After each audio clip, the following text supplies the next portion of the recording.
Northern Wilson County in Middle Tennessee, Macon County in Middle Tennessee, Western Jackson County in Middle Tennessee, until 7:30 p.m. Central Standard Time. At 6:57 p.m. Central Standard Time, severe thunderstorms were located along the line extending from Lafayette to near Hartsville to Lebanon, moving east at 60 miles per hour. Hazard, 60 miles per hour wind gusts. Source, radar indicated.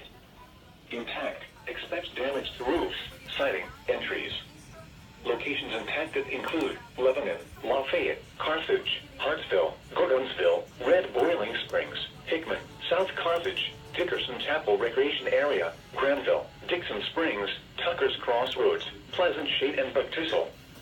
For your protection, move to an interior room on the lowest floor of a building.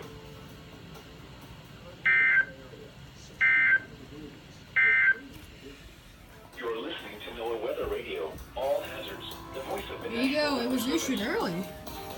Playing from my camera at 7:04 before they issued another one, but I just issued one. There you go. And there's the storm.